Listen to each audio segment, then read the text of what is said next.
anyway, I'll get back with y'all after I get the other ham cut up just like that. That right there just makes you want to eat it like an Eskimo. Alright guys, I got all the meat deboned and cut up ready for grinding. We got one big dish pan slam full to grind up. And what I'm gonna do, I'm gonna go set this in my freezer outside while I clean this mess up and get my grinder set up. And then I'll get back with y'all.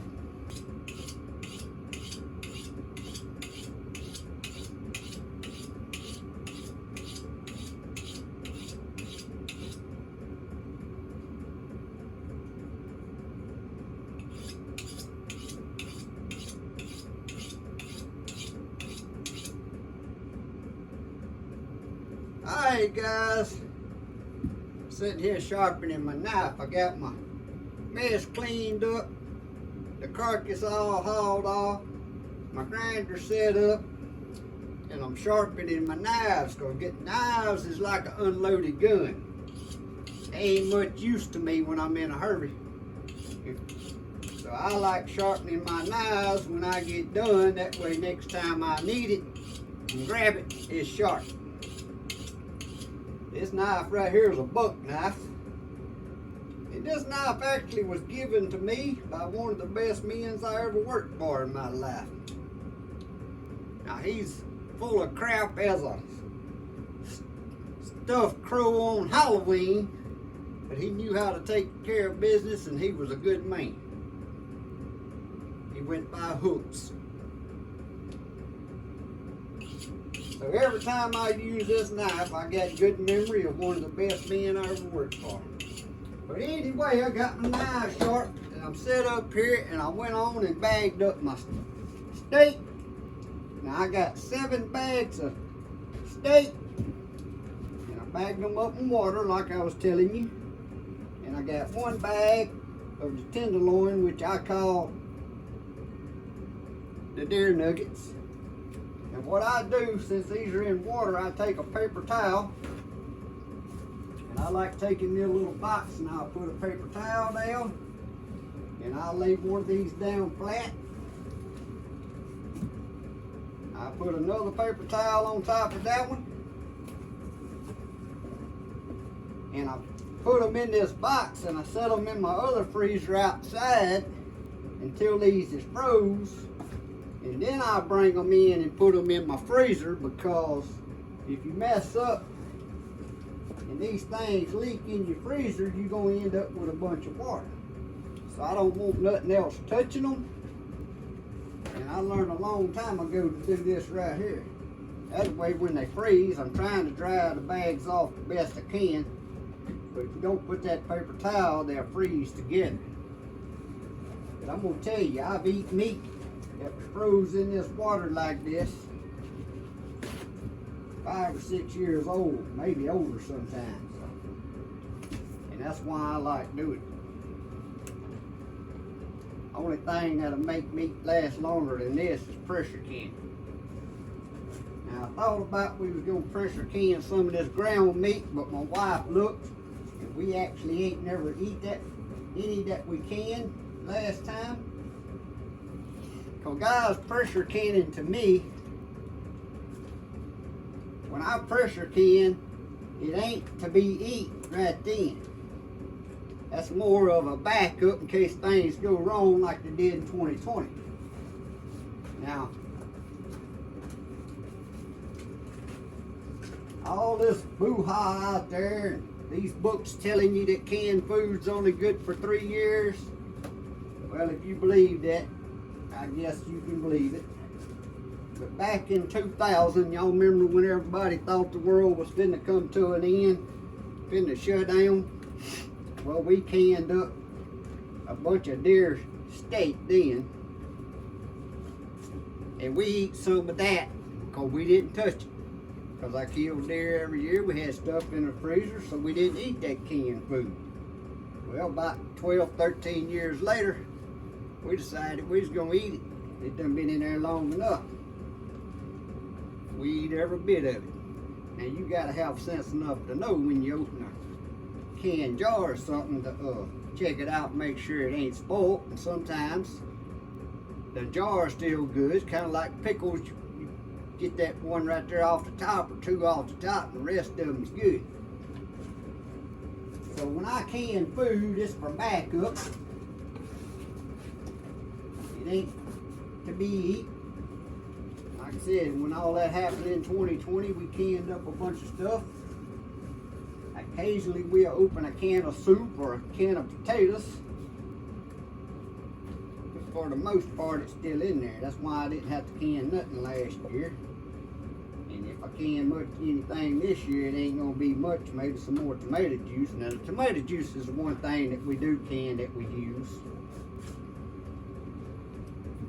But, like I said, that's all back there. Now that's in this box, and that box is a little big, but I got a old freezer outside. I set this in there, and when it freezes, and it may be a week, it may be 2 weeks, whenever I think about it one day, I get it and I come in here and my freezer and want to got my meat in it. I take out the old stuff, put the newer stuff on the bottom so we'll eat what's on the top. But if you'll do that, your meat will last as long as you can keep that refrigerator running. So let me go put this in the freezer. Bring the cut up meat back with me that I got out there in the freezer chilling. Get my fat out. Get set up and we're gonna start grinding some meat.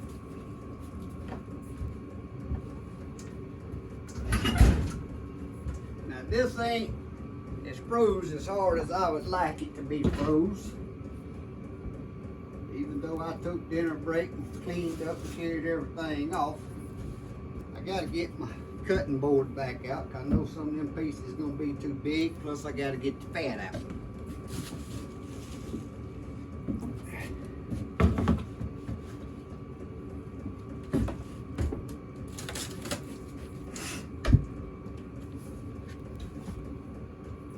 I'm gonna get y'all over here close. Now this here is a Cabela's, what is this? Wrote on the box over there. Pro Series meat grinder. This ain't near about one of the best ones they got. This is the best one I've ever bought. And it's actually doing good. Now guys, I've done this years ago. And I still got it with a little hand crank one. And then I bought one. Thing was made of plastic, but it didn't last that long. This one here has been a pretty good one.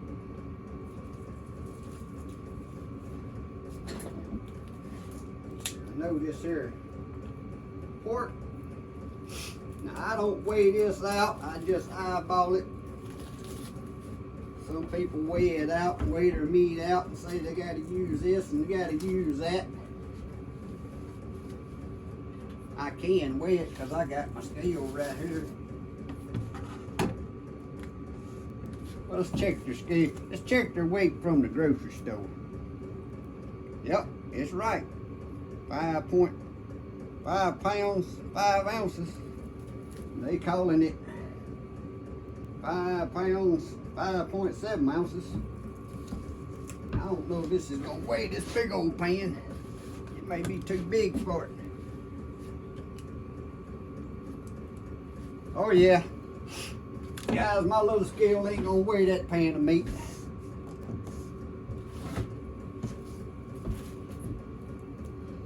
But like I said, I ain't never weighed mine out. I just eyeball it. Look at it as it comes through. Some of this is gonna have to be cut a little smaller. Smelling that, I have got fat from the grocery store before that apparently was off of a boar hog, because that's one thing I cannot stand. That's another thing, when I kill wild hogs, I never keep a boar hog. I don't care if it's a little bitty baby. I'm not keeping no boy pig. They got a scent to them. Don't boar hog smell like call it, and I ain't putting it in my mouth.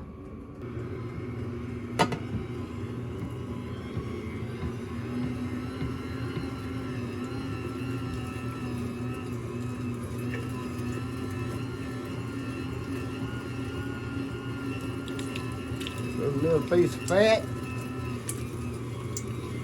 few pieces of meat,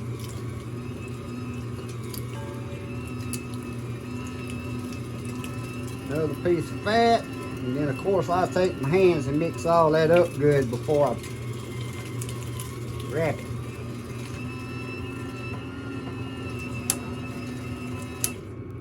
This thing's, oh, I see why it's moving. I didn't have it locked down all the way. I'm gonna move this over here so I ain't reaching across, y'all. And guys, on that steak meat, y'all see I got 7 packs, and I don't put that much in a pack. I just put enough for me and my wife, and it's usually a few pieces left over. Then I eat it the next day. If anybody else is gonna be here eating with us, we just take out a few more packs. But the average dose that I usually put up, that's usually about what I get. 6 to 8 packs of steak out of the back strap. The bigger deer that I've done before, bigger buck deer, you might get 10, 11 packs of steak out of their back strap. But like I said, I don't like big deer and I don't like their buck meat. I'd rather have young does, smaller does.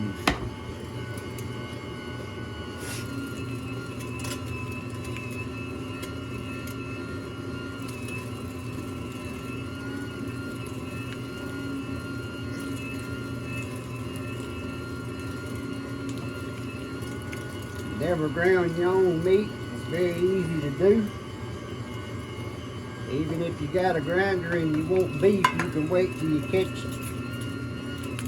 front roast and stuff on sales and buy them and grind your own hamburger meat out of it. And you usually end up with better hamburger meat and cheaper.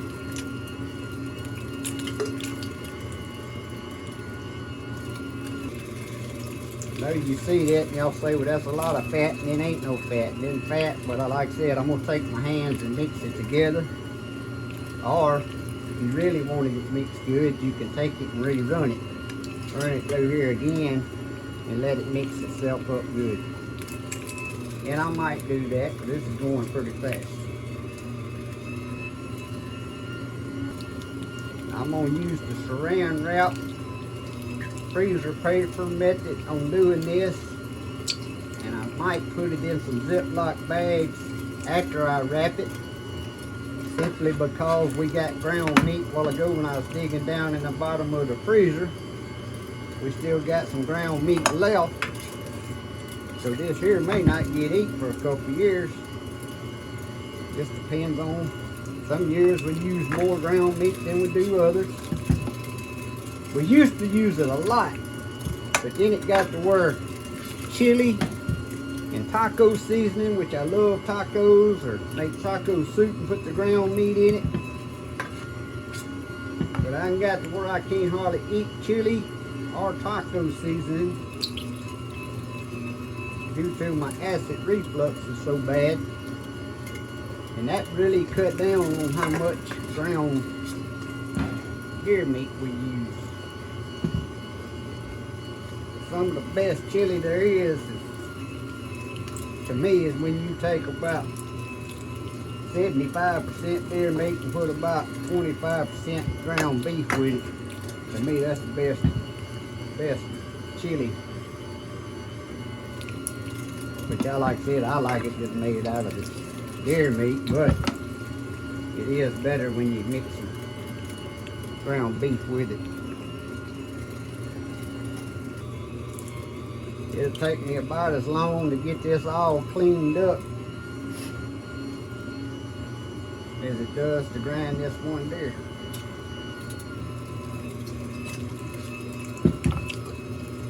But it was cold enough. Now, if your meat ain't cold enough, like I said, hanging last night in that 20-degree weather.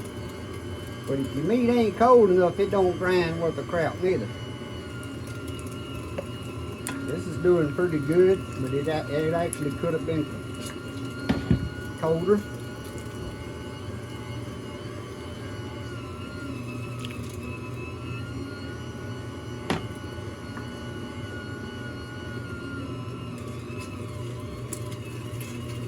Still that pork fat there's a little froze. Some of it wasn't thawed enough. You can tell it lugs this motor down. I'm gonna let this run out and then change pans, because I gotta tilt this up. I don't want my pan running over.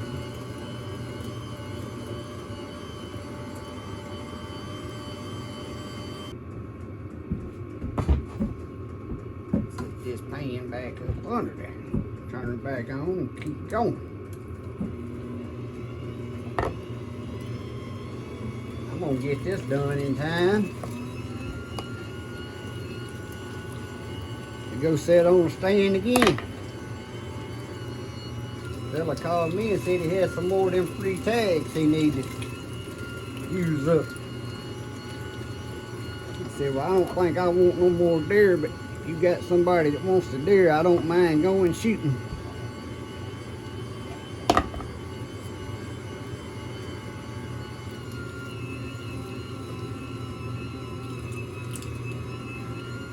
A lot of people want deer meat if you give it to them after you've done the work to cut it up and package it up.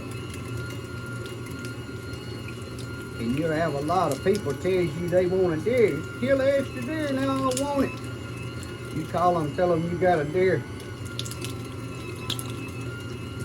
Well, is it skint? Well, no, it ain't skint. Then they start backtracking on you. They don't want it if it ain't skint, cut up. Most of them, it's hard to give away one, even if it's quartered up. But now they'll take all you want to give them if you got it packaged up. People done got lazy. And I'm talking about these country folks too.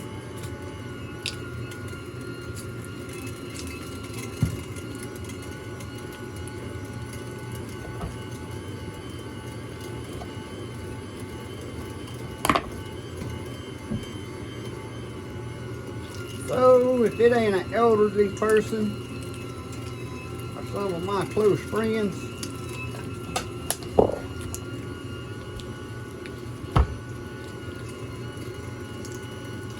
if I don't get no deer meat from me. But I do have some that'll take a whole deer.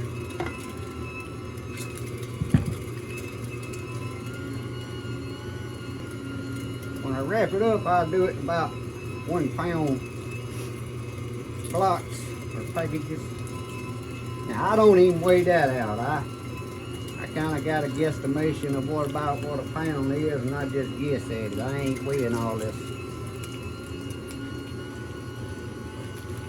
That weighing it out and getting exactly a pound per pack and all that, that's for people that cooks 5 recipes only. It has to tell them how much to put of each thing into it.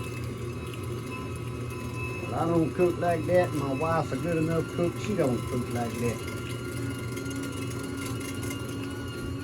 A recipe to us is just a starting point.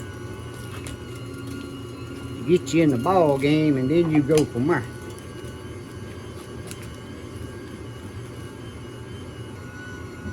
Alright guys, that's how much fat I got left. That's exactly 16 ounces, so we use 4.5 pounds.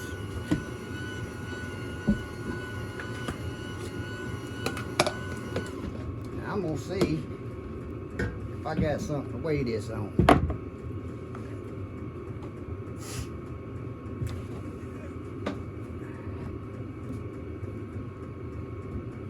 And I'm gonna get over here and warm my hands by this heater.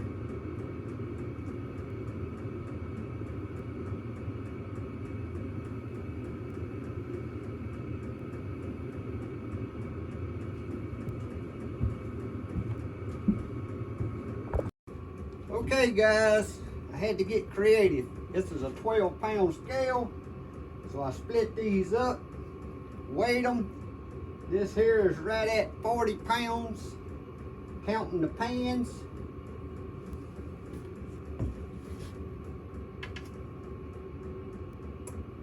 That pan's 4 pounds, and this is the heaviest pan. I know them's lighter.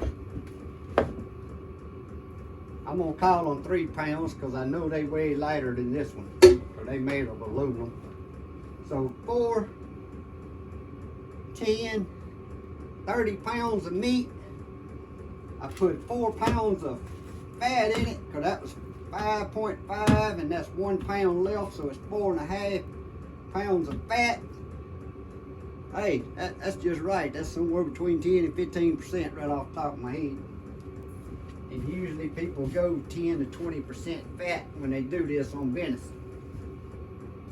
Anyway, now I'm gonna run it through there again just so it'll mix up better with the fat.